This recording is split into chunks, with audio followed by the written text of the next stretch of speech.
कहानी गरीब घर की बहू।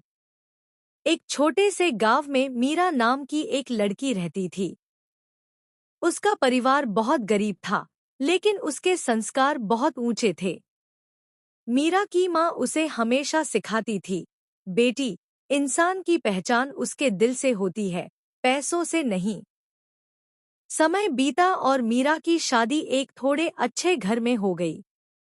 उसका ससुराल धनवान तो नहीं था, लेकिन उसके पति राजेश मेहनती थे। शुरुआत में सब ठीक था, पर धीरे धीरे घर की सच्चाई सामने आने लगी। सास मीरा को अक्सर ताने देती, तुम गरीब घर से आई हो, तुम्हें क्या पता घर कैसे संभालते हैं।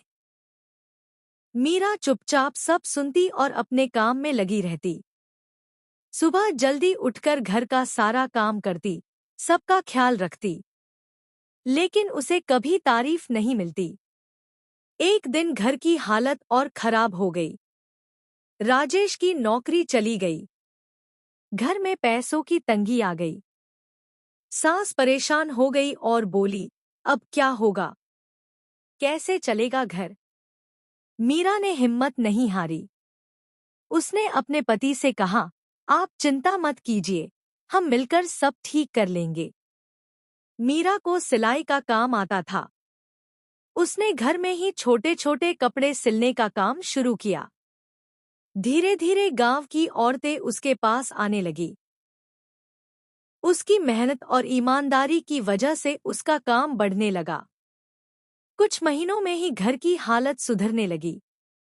राजेश को भी नई नौकरी मिल गई। अब घर में खुशहाली लौट आई। एक दिन सास मीरा के पास आई और उसकी आंखों में आंसू थे। बहू, मुझे माफ कर दो। मैंने तुम्हें हमेशा गरीब समझकर छोटा समझा, लेकिन तुमने इस घर को संभाल लिया। मीरा मुस्कुराई और बोली, माँ, घर तो सबका होता है। मैं भी इस घर की बेटी ही हूँ। उस दिन के बाद मीरा को सिर्फ बहू नहीं, बल्कि घर की लक्ष्मी माना जाने लगा। सीख: गरीबी इंसान की कमजोरी नहीं होती, बल्कि मेहनत और धैर्य से हर मुश्किल को पार किया जा सकता है।